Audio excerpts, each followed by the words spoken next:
Hello, you're listening to Environmental Soup through the facilities of Trent Radio. My name is Rob, and today I will talk about the economic impact of wetlands, and specifically in reducing flood risk. And if there is time, I will look at the environmental registry. I will look at the first article, and this is from the National Observer, and I have several news articles and a few studies as well that look at the economic impacts of wetlands. This article was written in 2026 by Annabelle and Bonda and Sarah Hazenak. And it is called Wetlands or Natural Solution to Basement Flooding. And there it is on the screen.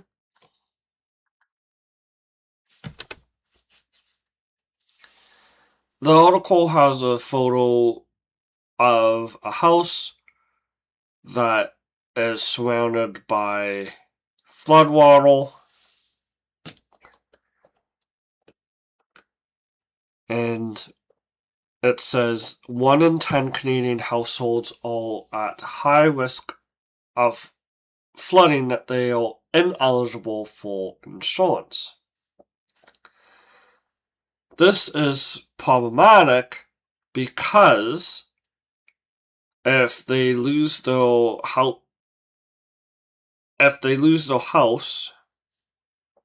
then they are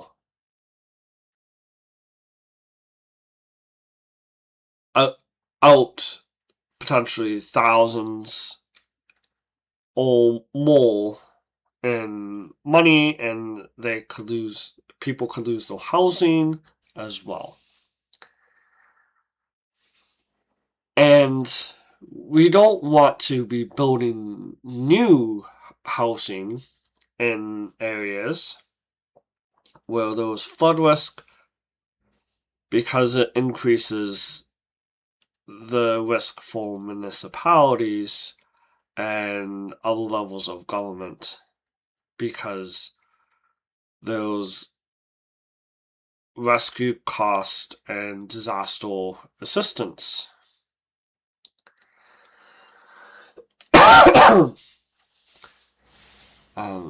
And we learned from past events like Hurricane Hazel as an example that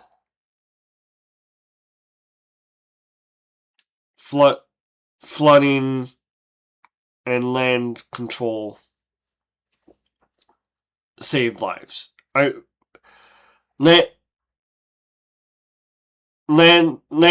Proper land use planning saves lives. And we shouldn't be building anywhere.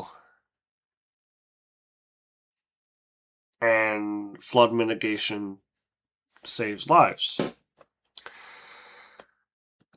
And that's why one of the reasons why conservation authorities started.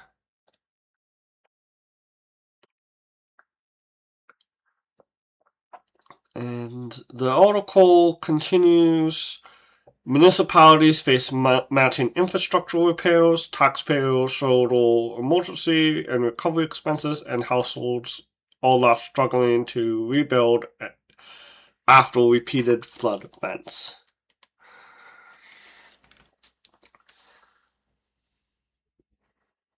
Like road repair, that's that's a huge cost. And that increases the taxes for everyone. So we should be protecting wetlands on that alone. And the article says wetlands absorb and store and slowly release excess water during heavy rainfall, reducing flood peaks and easing pressure on stormwater systems. And then there's the Intact Center on Climate Adaptation, which has an article which I'll get into. And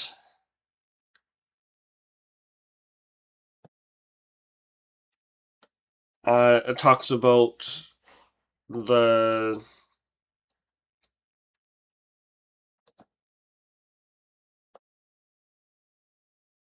it would cost $1.7 billion to replace stormwater management services already provided by natural swamps and marshes with built alternatives.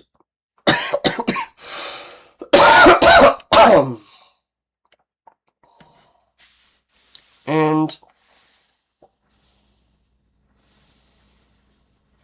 the article says that the benefits of wetlands reaches $225 billion, and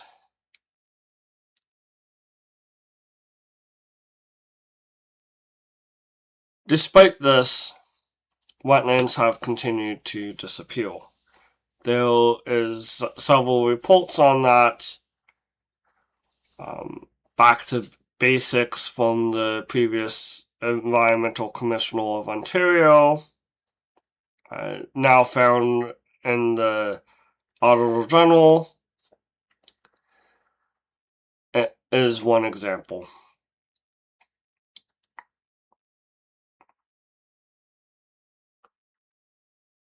And the article says that 45% of Canadians report difficulty covering daily expenses, and continued wetland destruction increases this vulnerability by driving up flood damages, infrastructure costs, and insurance losses. And insurance losses would be an entire postal code. Would impact the entire postal code.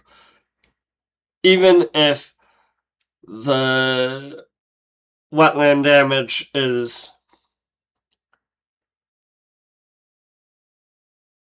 not impacting you directly, the costs would still add up if you're in the same postal code as an area where there was massive flood damage. That's the National Observer article. Then there's an article, an article from the Intact Center on Climate Change. But there's other articles. I'll go to the site. There's a few reports that you might be interested in.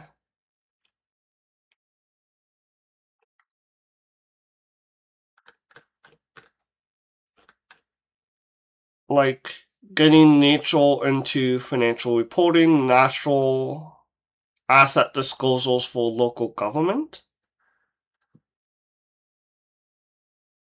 applying lessons from home flood protection to enhance residential earthquake preparedness, a Canadian perspective, municipal flood risk checkup,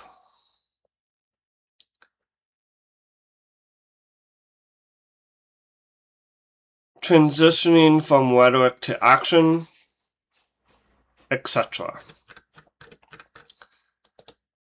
So back to the article that I'm looking at. This is an article from 2017.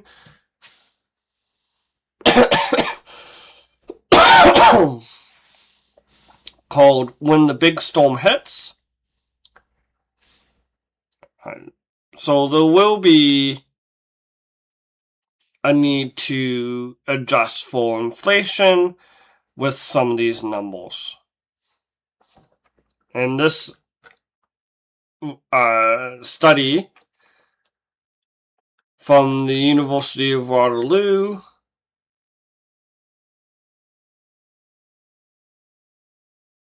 prepared for the Ontario Ministry of Natural Resources and Forestry by Nada Muldrick and Marie Huttle and Dr. Blair Flatmate from the Intact Center on Climate Adaptation.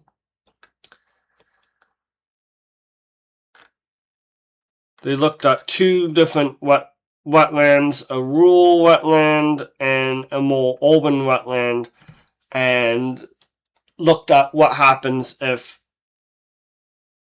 the wetland was agricultural versus left alone, and they used computer models to demonstrate the impact of the wetland loss.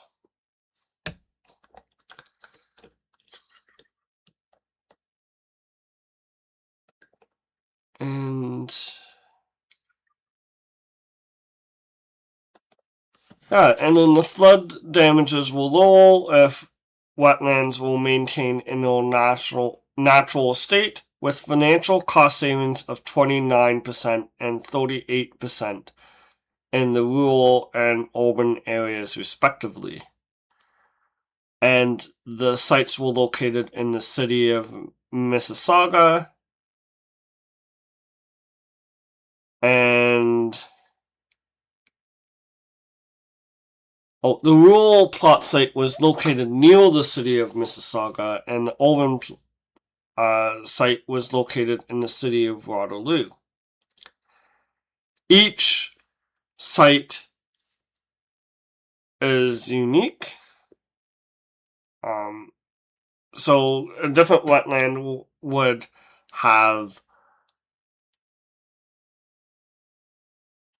different impacts, but a rural wetland and an urban wetland give a good idea of the impact, because we can calculate the infiltration, runoff infiltration, impermeability of surfaces as well. And I'm just checking the time. Okay. 15 minutes about. And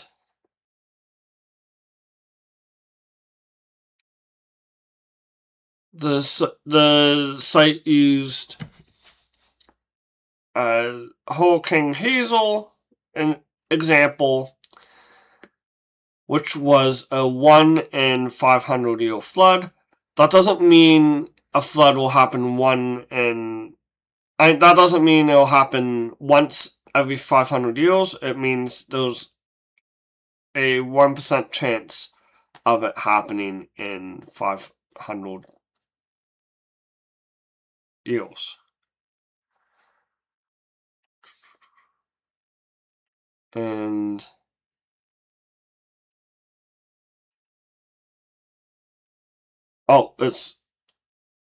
there's a small chance that it'll happen in a 500 year time.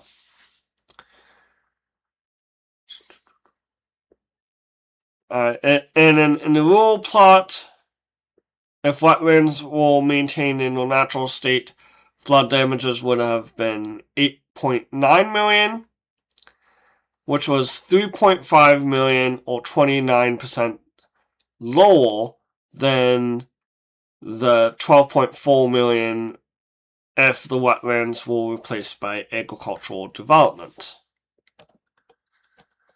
For the urban, if the wetlands were maintained in the natural state, the cost would be 84.5 million, which was 51.1 million, or 38% lower than the 35.6 million cost that would have occurred had wetlands been replaced with agricultural development. And then those references from the Insurance Bureau of Canada. The article says property and casualty insurance payments from extreme weather have more than doubled every 5 to 10 years since the 1980s. And while this could be due to more homes being built and more expensive buildings, it could also be related to increased climate risks. Climate change is making storms more frequent, and the loss of wetlands all contributing to the impacts of the more frequent storms.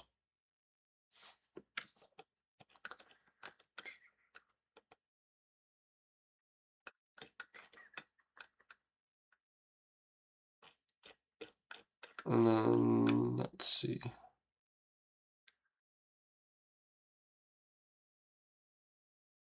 And then there's the flooding. Chapter 3 is the results. The agricultural conversion of all headwater wetlands in the Credit River wetland would result in a 55% increase in the number of flooded buildings in the Glen Williams, Cheltenham, Inglewood, and Norval area for Hurricane Hazel level event occurring in the fall. And then there's the table.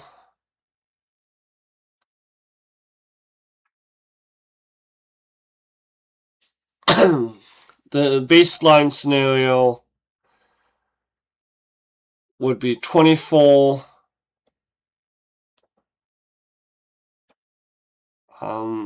residential buildings and 5 industrial commercial buildings. It would be 36 if the headwaters were lost, and 9. And then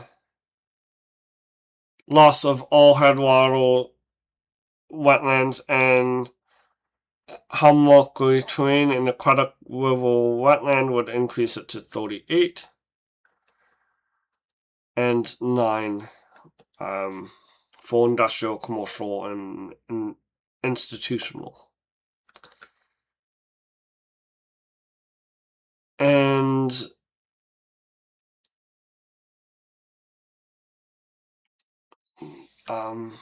the cost would be,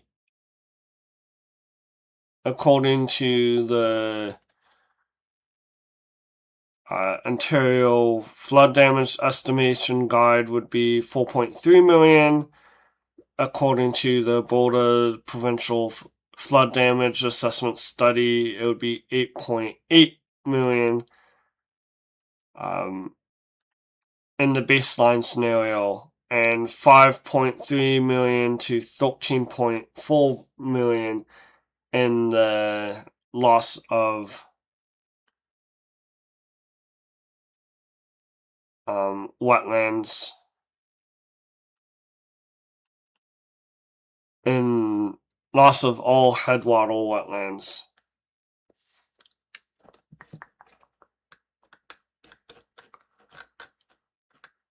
And the articles said that if there was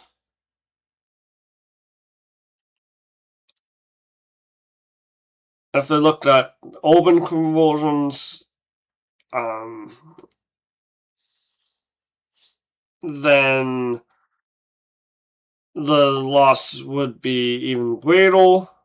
And they mentioned that those other benefits, including habitat protection, biodiversity improvements, water quality enhancement, drought attenuation, and carbon sequestration, that also amplifies the message that wetlands should be protected.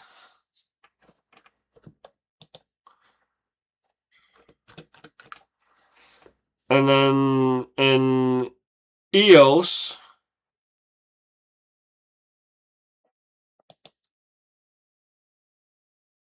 I'm just trying to find out what EOS is.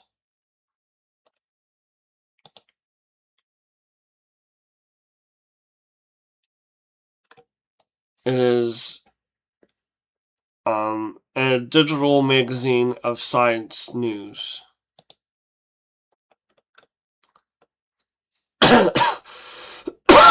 This is an article called Calculating the Cost of Wetland Loss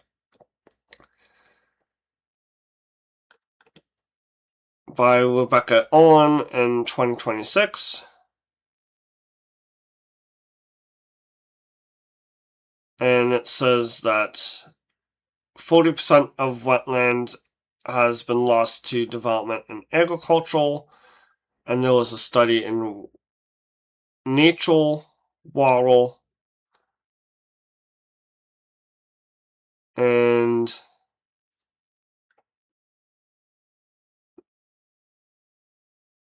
that between 1985 and 2023, the wetland loss has resulted in insurance claim payments of more than $10 billion, accounting for 9% of all riverine flood loss payments. And this is an underestimate of how much wetland loss has increased flood damage in total, according to Jesse Golvowicz, a former economist with Environmental Defense Fund, because 30% of flood losses are insured through the National Flood Insurance Program. And that's from the article. And the article says that 1 hectare of wetland provides 15,738 in avoided flood damages in the US. And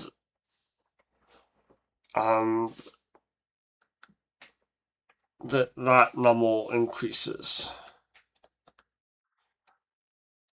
And that wetlands loss impacts people unevenly. People with lower incomes are more impacted by wetland loss. And communities, diverse communities, especially communities where a lot of Black and Indigenous people live, all where a lot of the impact is felt.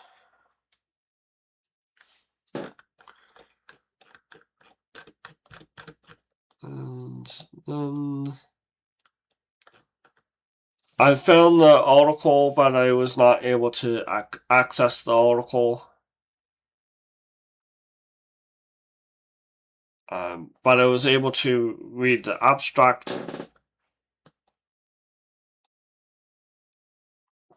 Claims for properties increased by 0.01 to 0.03% per hectare of upstream wetland loss, And wetland loss since 1985 has increased flood insurance claims by a total of 10.1 billion, or 9%, which is, it sounds like a significant amount. And what is this?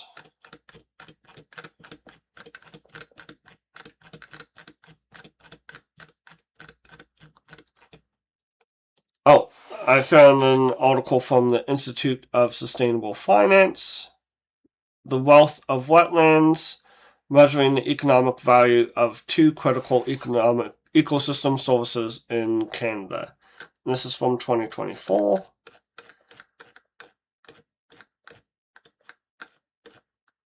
And 35% of wetlands were lost between 1970 and 2025, and the loss has been accelerating annually since 2000. And in water filtration, I saw like 554 to 31,940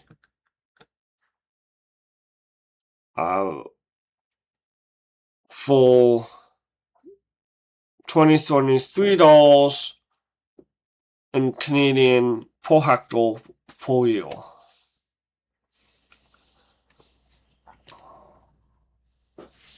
And then there's different impacts depending on the type.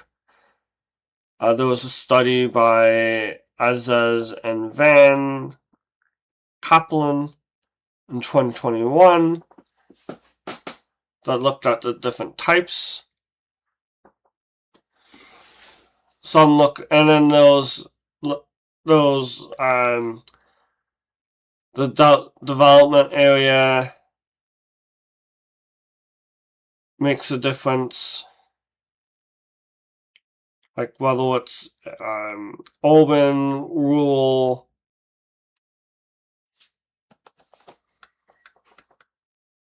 And then those some. Oh, I think that was the only highlight that I made.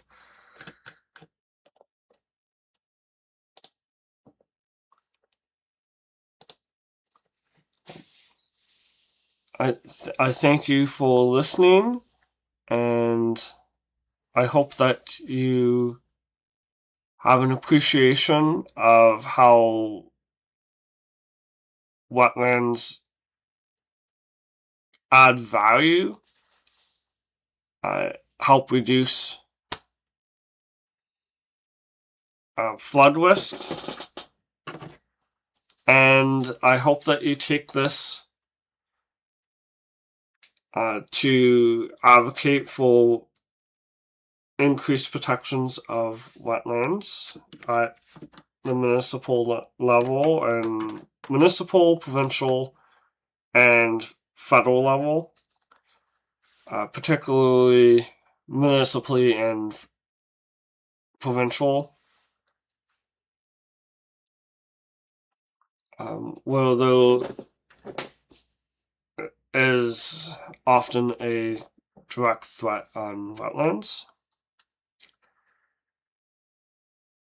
And I will be back next week